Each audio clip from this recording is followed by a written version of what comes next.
guys, and welcome back to podcast number 9 of the Mobility Experiment. I am your host, my name is Robbie Cassidy, and today we're going to talk about recovery strategies. So today I'm going to go through the basics of recovery and a few things that you can implement yourself and how you can approach a recovery or make up your own recovery strategy.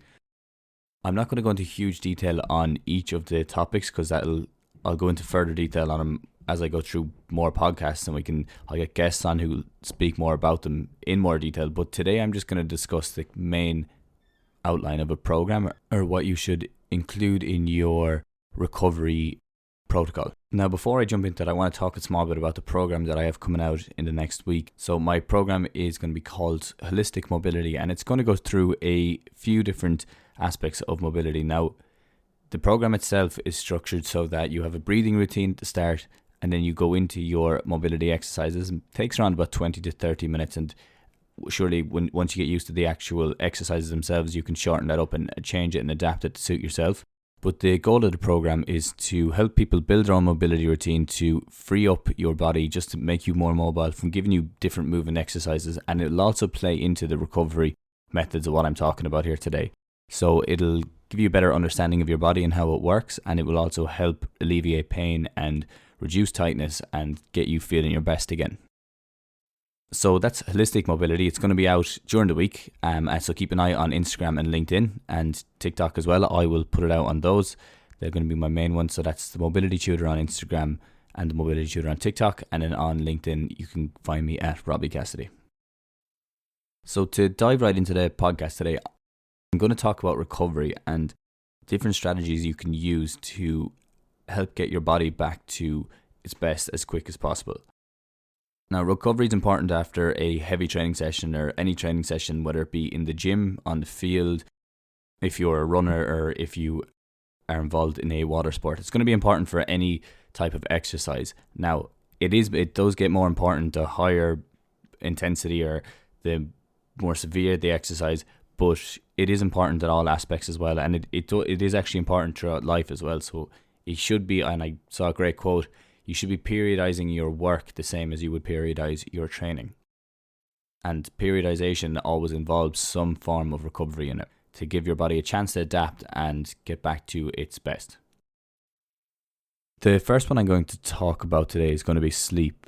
Now, sleep is extremely important in recovery, and it's probably the most important part of recovery, getting your sleep right. And that's because there's a lot of restorative processes involved with sleep, whether it be body or mind. Now, I've went into a lot more detail on this in a previous podcast, so I definitely recommend going back and checking that out. So to give a quick synopsis of what I covered in that podcast, I would have talked about how sleep is really important, especially in motor skill learning. So if you are playing sport, it's important to get your sleep in at night so that your body is able to program the new skills that you were learning during the day. And the same as if you were playing the guitar or if you're playing any instrument or trying to learn a new language. Now, on top of that, it's also extremely important in reducing inflammatory markers and helping the body go through its healing phases. So that includes like muscle recovery, nourishment of the joints, and nourishment of the ligaments and the tendons that would have been used during the day. And you will see that there's a higher association, or there's a high correlation, I should say, between reduced sleep and increased injury risk as well. It's also really important in reducing your pain sensitivity or increasing your tolerance to pain so that you will be able to train or be able to get back to your best and reduce DOMS or delayed onset muscle soreness earlier. So when you look at sleep in general, you have your deep sleep and you have your REM sleep. Now there's other aspects to that. Your deep sleep is when your body is recovering, really. That's more to do with the body's restorative process. And then REM sleep is more to do with your mind, so cognitive function and your brain recovering. Now you'll go in and out between them at different times of the night, but it's good to keep an eye on that as well and know that those two phases are there. Now, and as I said, I did go into a lot more detail on sleep in a previous podcast if anyone's interested in that. So the recommended amount of sleep or quantity of sleep is 7 to 8 hours per night. Now, if you're training a lot, it would be recommended to hit that upper threshold and hit the 8 hours, because people do wake during the night, and people a lot of time don't take into account sleep latency, which is how long it takes you to go to sleep.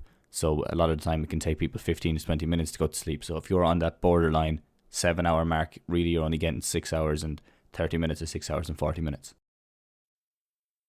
Now there's a few things you can do to improve your sleep quality, and that's like you can work on different sleep hygiene behaviors, such as not drinking caffeine late in the day, having a consistent sleep and wake cycle, so you go to bed at the same time every night and you get up at the same time every day, and having a certain routine before you go to bed so that your body recognizes it's time to go to sleep, like dimming the lights around your room, and maybe it could be just brushing your teeth, feeding the dogs, making your bed, making your to-do list for the next day, and then going straight to bed. As long as it's the same couple of things, one after another, it does give that body an indication that it's time to go to bed.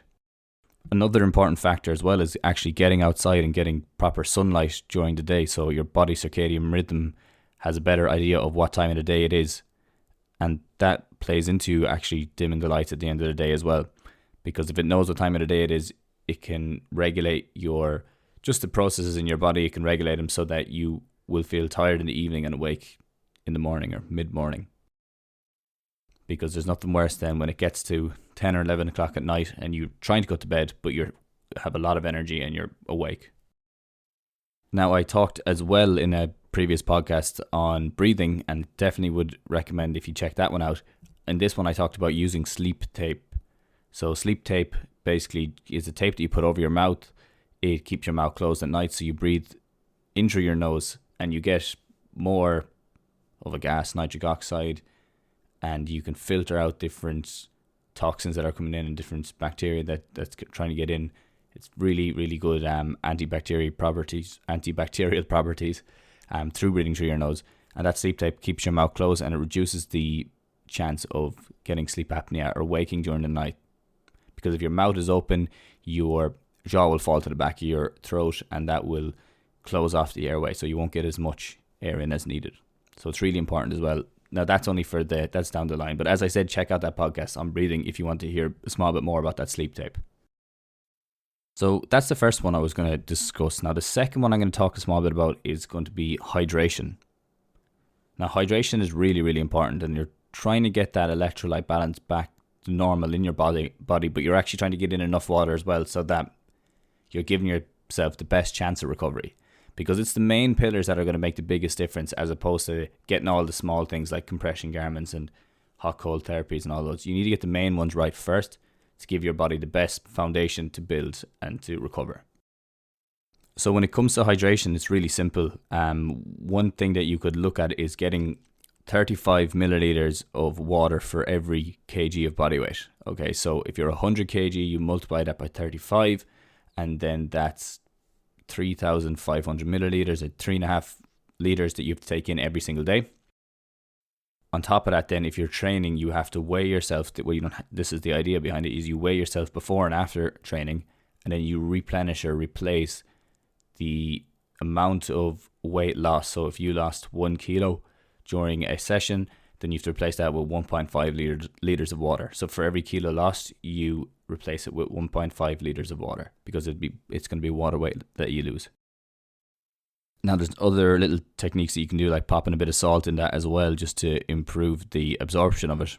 And that ties into that electrolyte balance a small bit more. But just make sure that you are getting in enough so that you are taking in that 1.5 liters of water for every kilo body weight that you lose. It's really simple. Now, and the 35 mil by your body weight is what you should be taking in on an average day without training at all. So if you do that one up for yourself and see what your body weight is and see what your average is and see if you're actually taking in that amount. A lot of people, and guys especially, who are moving up the weight classes would still aim for that 2 liters a day. And 2 liters a day is, if you're, I think it's 60 kilo, you should be getting in around about 2 liters a day. Anything above that, you actually have to increase your water intake a lot, or you must increase it a good bit. With water then, are taking in more fluid, it's important to get it in earlier in the day if you can, as opposed to later, because you don't want to be taking in large amounts of water, large volumes of water late in the day and then having to get up during the night, because then that will disrupt your sleep. So you actually have to take into account everything else as well. A lot of water late in the day will have you getting up during the night a couple of times, and you want to avoid that as much as possible. So try to get it in as soon as possible after training, and then if you can, I suppose you're keeping it so that you're not drinking it very, very late into the evening. Now, after that one, we move on to diet. And diet or nutrition is going to be extremely important as well, and that has a lot to do with muscle recovery. Now, it really depends on what your goals are and what type of training you're doing. Is it high intensity training, or are you training for weight loss in the gym and all that? Because that's going to be, you're going to have to take that into account when you look at your diet. But for generally speaking, we'll say for someone who is playing a team sport, you need to replenish with enough carbohydrates and enough protein to give your body the best chance to recover. So a carbohydrate-rich meal as soon as possible after a session, especially if you're playing team sport, gives you the best chance to recover. Now, on top of that, you should be looking at getting your protein in as well, and really increasing your protein intake to give your body the best chance to build muscle or go through a process such as muscle protein synthesis, where you're basically building new muscle. Now, protein guidelines, you'll hear a lot of different ones, and it's dependent on your sport, what you did, and the intensity of your exercise. But for a gym, or even if you're for hypertrophy, they say in and around about 1.5 grams to 2 grams per kilo of body weight. So similar to that same formula we use in hydration, you're going to use the same thing for protein. So if you are 100 kilos, you should be taking in, and you're training extremely hard, you should be taking in close to 180 to 200 grams of protein per day.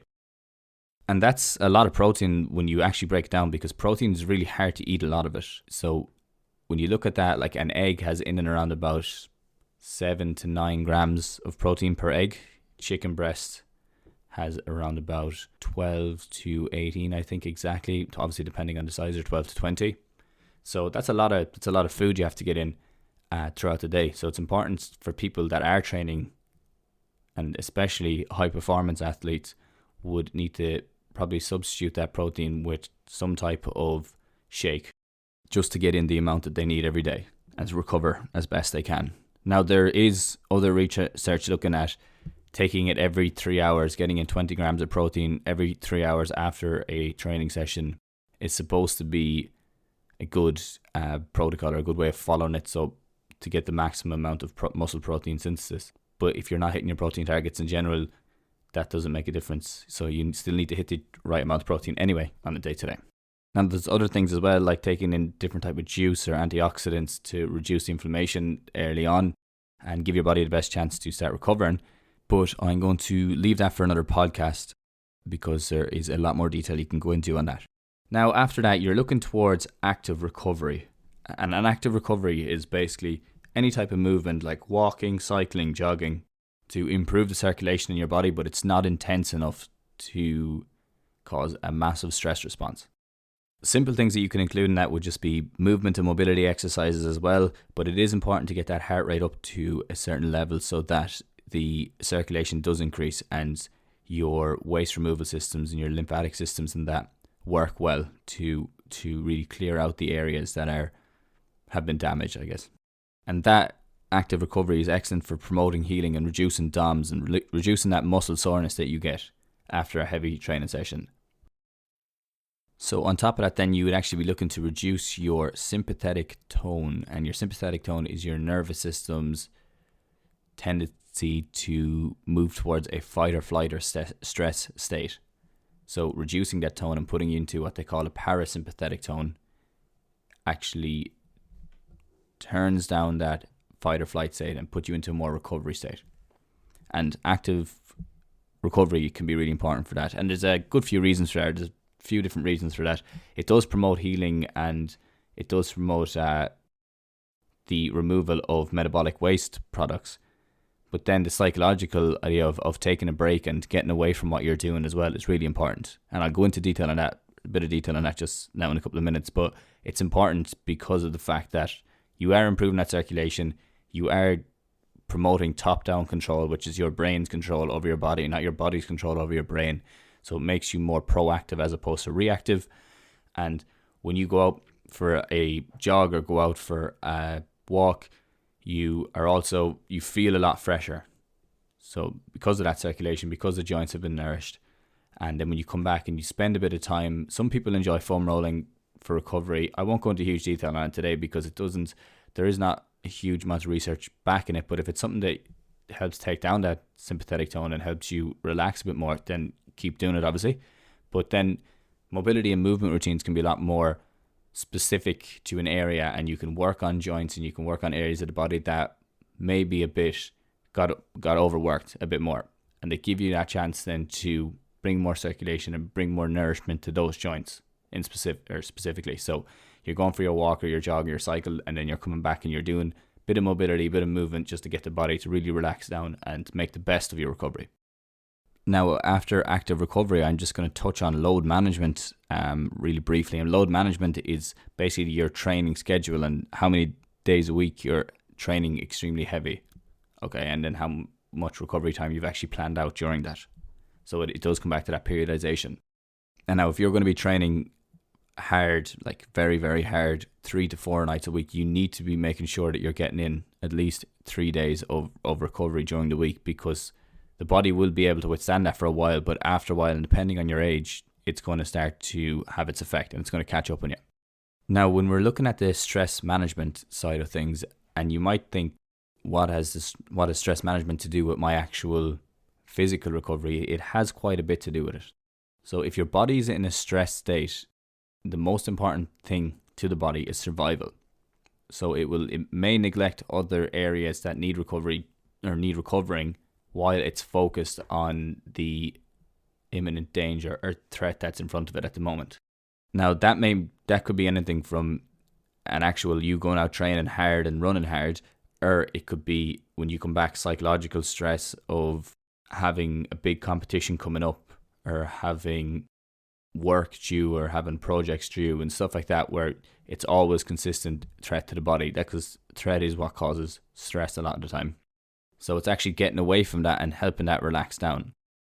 And things that you can do, like really, really simple things, are just practicing shutting off. So practicing maybe going for a walk out in nature and avoiding any stimulating activities like your phone or an iPad or Netflix and stuff like that. Because going on your phone, and they've a bit of research back in this now, even when you're, let's say if you're working hard or you're studying hard, if you come off that and you go pick up your phone, you look at it and you start scrolling through Instagram or scrolling through TikTok or Facebook or whatever, you're not actually giving your body a break. You're just changing its attention level, because it does take the same amount of focus when you're on those. It takes a lot of your focus. So shutting off and just getting out in nature, even simple things like looking at the horizon. So looking out at the horizon helps relax your pupils and relax your visual system. And if you can relax your visual system, that's directly tied to your brain, and it can actually calm down that nervous system. So that's why simple things like getting out, looking at the horizon, walking in nature, relaxing down, it can be really important. Now, on top of that, you can think of other things like meditation, where you're actually sitting down and spending a bit of time completely relaxing yourself, or just listening to relaxing music, or another really simple thing. And I talk about this in a podcast on neuroplasticity, if anyone's interested in how to manage stress better and why it's good for your brain. But something like actually aromatherapy, where there's nice smells in the room, you're surrounded by calming music, you are just taking time to sit down and relax and focus on your breath. All that can tie in, and all that can take you out of that sympathetic state, put you into a more relaxed state, and give the body a chance to recover. And as I said, if you do take that body out of a stressful state, then your body will actually allocate resources for recovery more so than for survival. And that's where it comes in, and that's what you're trying to do when you are doing that. Now, when you've all those main pillars taken care of, and they are the ones that make the biggest difference, they build the foundation on what you do as going forward, then you can look at other modalities such as heat therapy and cold therapy and compression garments. So compression garments themselves, compression garment is like a tight skin. The idea behind it is it adds a layer of, I guess it's compression, which can promote waste removal, because it moves stuff towards the lymphatic system, and your lymphatic system is involved in that waste removal of metabolic products.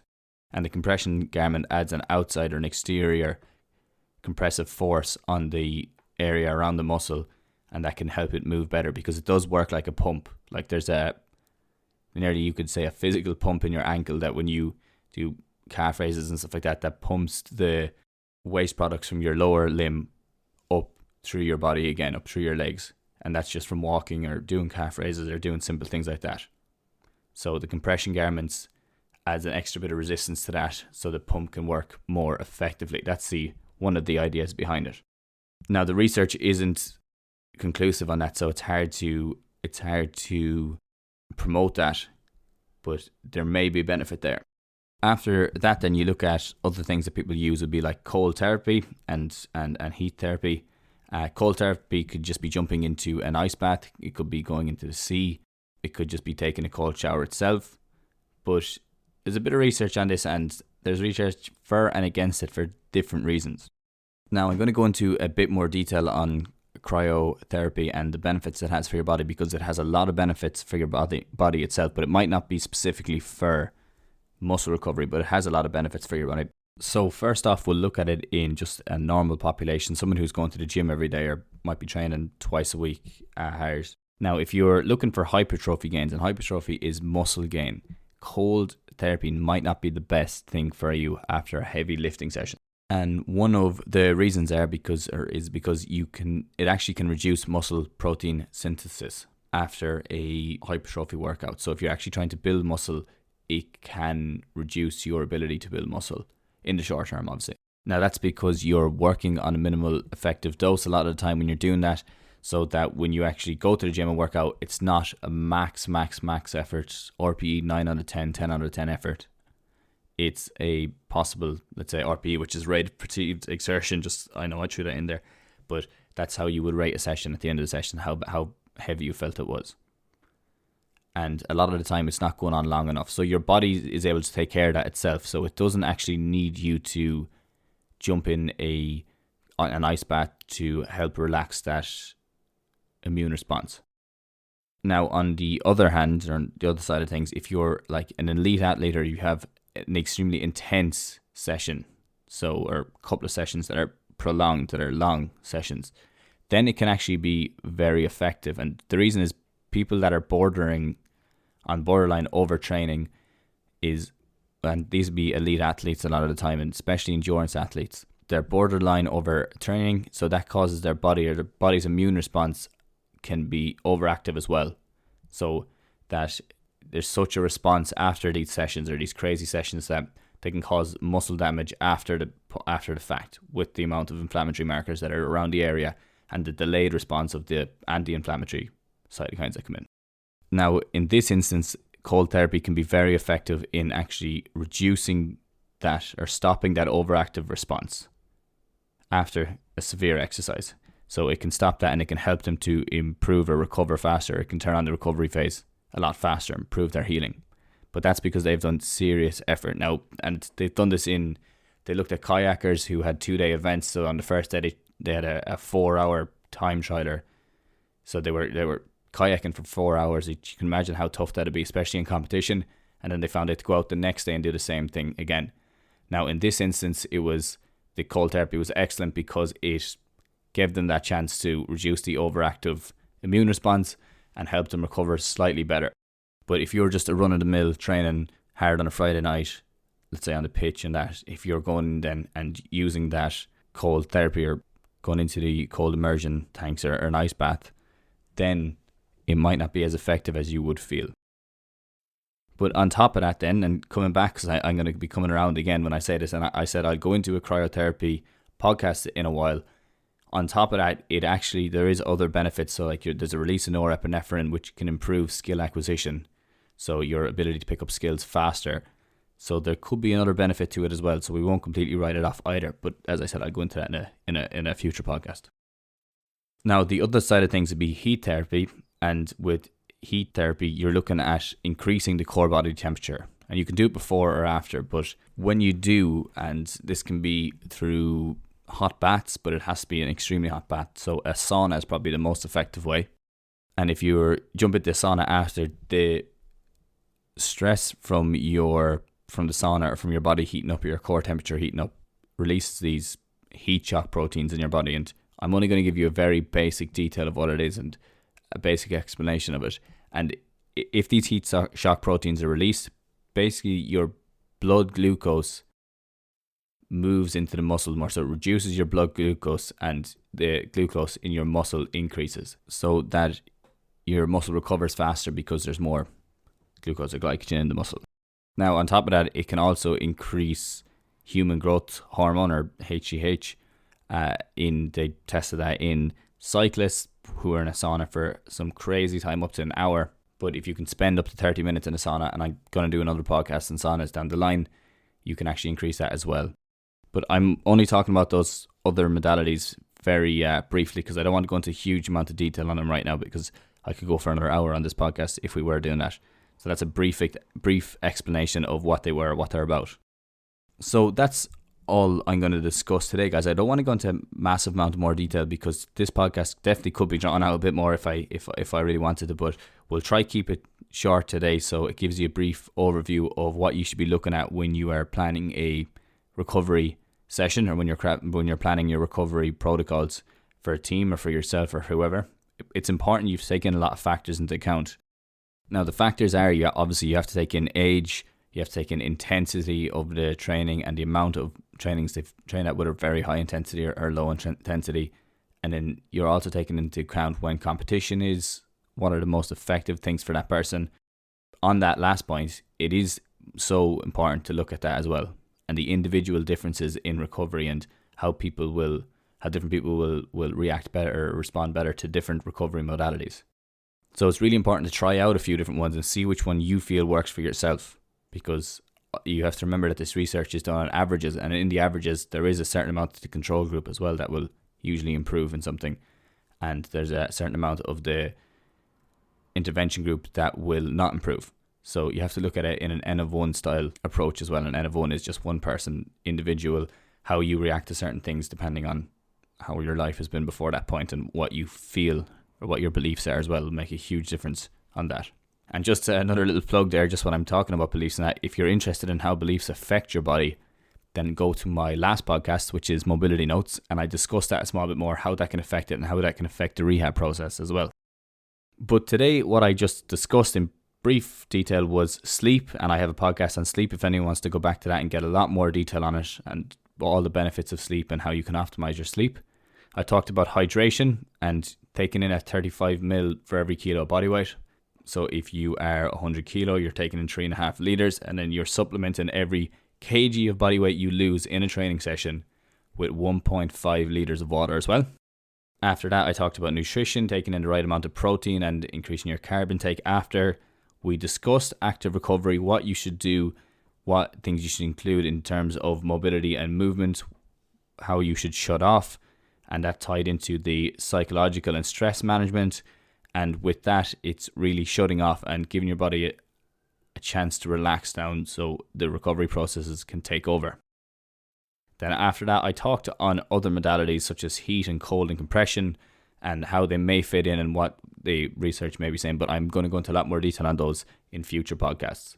Lastly, guys, I did touch on load management as well, and load management is just making sure that you're not training 5 or 6 nights hard as possible every night, because your body won't be able to do that for a long time without recovering. So looking at periodization, looking how you're planning out your training program, and actually taking a couple of days off a week specifically for recovery and active recovery is going to be really important in that as well.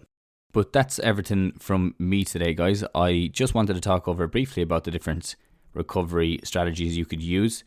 I'm just going to talk small bit more on that program that I'll be putting out this week, and that's the Holistic Mobility Program. It goes through different breathing routines that you can work on and how you can include those in your mobility routines. So if anyone's been thinking about mobility, or thinking about starting a mobility routine, or even have, like, let's say a tight back or tight hips and struggle with those, this program coming out next week gives you the tools to work with that. Now, it's a 5-day program, so it's a Monday, Tuesday, Wednesday, Thursday, Friday program. Now, obviously you can change it depending on your work schedule, and then you have the weekends off. And each session is about 20 minutes long, and it's structured so that you hit a different body part on your Monday, Wednesday, Friday, and then your Tuesday and Thursday are going to be full body days. It's also a scaled program, so if you do it for the first 6 weeks at the normal level, there's an advanced level then that you can push on to after that if you want to really get the best out of it. And in the program, I talk about sleep, I talk about hydration, I talk about breathing as well, and why they all tie into mobility and why you have to take all that into account. So that's why I call it that holistic mobility, because it does take all that into account. So guys, if anyone's interested, you can check that out. It's going to be available if you go onto my Instagram at the Mobility Tutor. You'll see it in my bio, and from there you'll be able to click on it. So it'll be out this week. So keep an eye out for that. As always, guys, thanks a million for listening. I really appreciate it, and I would really appreciate if you got something from this or took something from this, if you could share it on your stories, or if you could tell a friend, send it to a friend. That would be a huge help for me. On top of that, if you were listening on iTunes, I'd love if you could leave a review and leave a rating as well. And if you have any questions, guys, make sure to get in contact with me at the Mobility Tutor on Instagram, or you can email me at mobilitytutor@gmail.com. But that's everything for now. I will chat to you all again soon. Thanks a million, and have a good one.